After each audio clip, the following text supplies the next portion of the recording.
दिया वक्फ को लेकर कि अगर ईमानदारी से इस्तेमाल होता तो नौजवान मुसलमान आज पंचर नहीं बना रहे थे, कैसे देखते हैं इस बयान? मैं देखिए, मैंने कहा ना कि इरादे खंजर के नेक तो हो नहीं सकते।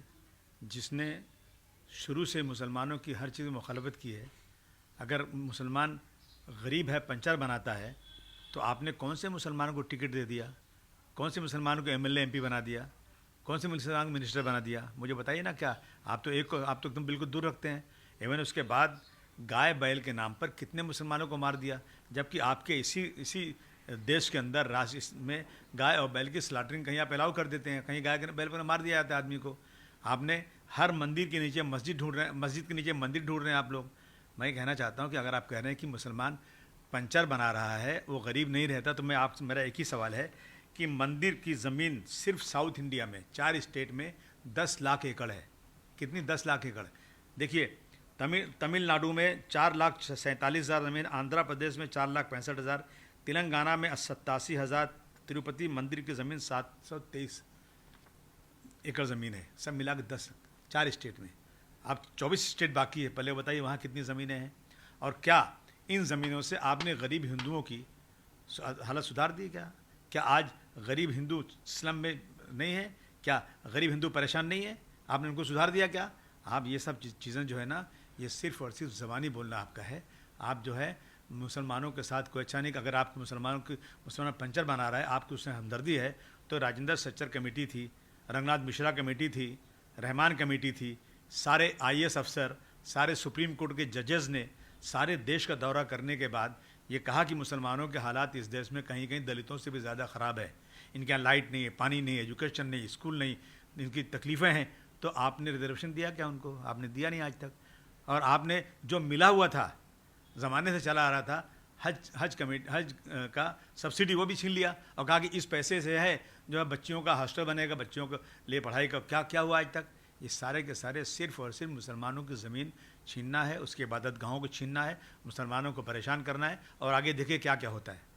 और हाशिम भाई, अगर बात करें हम वेस्ट बंगाल की, पश्चिम बंगाल में जिस तरीके से हम देख रहे हैं कि मुर्शिदाबाद में वक्फ अमेंडमेंट को लेकर जिस तरीके से वायलेंस हो रहा है, और वहीं अब हिंदू वहाँ से पलायन कर रहे हैं, बीजेपी कह रही है, और ममता बनर्जी की आलोचना की जा रही है, कैसे देखते हैं? देखिए, हिंदू पलायन बिल्कुल नहीं कर रहे हैं, ये पलायन करवा रहे हैं जानबूझ करके, एक माहौल ख़राब कर रहे हैं ताकि वहाँ पर राष्ट्रपति शासन लग जाए। मैं बता दूँ, जहाँ जहाँ हिंसा हो रही है ना, आज से नहीं, अंग्रेज़ों के ज़माने से, प्रशासन और हुक्मरान जनरल डायर के ज़माने से ये चाहते हैं कि कुछ न कुछ छोटी मोटी हो, अपना प्रोटेस्ट हो और छोटी मोटी हिंसा हो जाए, और उस हिंसा के बहाने से अपना पूरा बल प्रशासन का, पूरी ताकत, पूरी पुलिस सबको लगा करके ये एक बड़ी हिंसा दिखाकर बहुत से लोगों का हौसला तोड़ दें। बहुत से लोगों का हौसला तोड़ देंगे। उनकी जो है, उनको ऐसी सज़ाएं दी जाएंगी, आने वाली नस्लें याद करेंगी, उनके हौसले ख़त्म हो जाएंगे, उनके घर गिरा दिए जाएंगे। गांधी जी के ज़माने में से होता आया है ये कि इस तरह के प्रोटेस्ट जाने से बच्चों को रोकना चाहिए।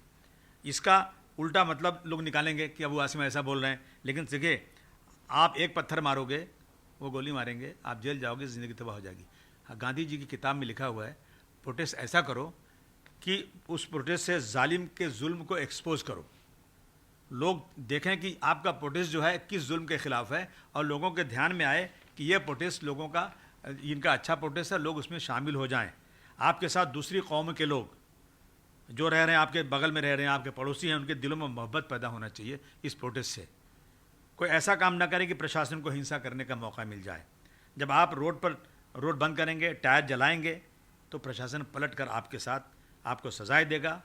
क्यों ना कुछ ऐसा किया जाए कि हम जो करें, हम कानून के दायरे में रहकर अपना प्रोटेस्ट करें, और उस प्रोटेस्ट में हिंदू, मुस्लिम, सिख, ईसाई, पारसी जो लोग भी हैं, वो देखें कि हमारा प्रोटेस्ट जो हो रहा है वो जायज़ तरीके पर हो रहा है। उनको हमारे प्रोटेस्ट की असल जो चीज़ उनको बताया जाए, ताकि वो भी शामिल हो जाएं। ऐसा प्रोटेस्ट किया जाए, न कि उसमें हिंसा हो, लोग मारे जाएं, सड़कें रोक दी जाएं, टायर जलाया जाए। ऐसा प्रोटेस्ट से हमें परहेज़ करना चाहिए। और अच्छा मैम, ये भी देख रहे हैं कि पंजाब नेशनल बैंक PNB जो घोटाला हुआ था, उसमें अब मेहुल चोकसी को गिरफ्तार कर लिया गया बेल्जियम में, कैसे देखते हैं? नहीं, इतने दिन के बाद गिरफ्तार किया? क्या रोक कर रखा गए थे क्या इतने दिनों से? चाहते तो पहले भी गिरफ्तार कर रहे थे, बहुत नाम आ रहा था। अच्छी बात है, जितने लोग जिन्होंने घोटाले किया है उनको गिरफ्तार करके लाया जाए, और हमारे जो पैसे, देश के जो जनता के पैसे इन लोगों ने बर्बाद किया, उनसे वसूला जाए। ये तो होना ही चाहिए।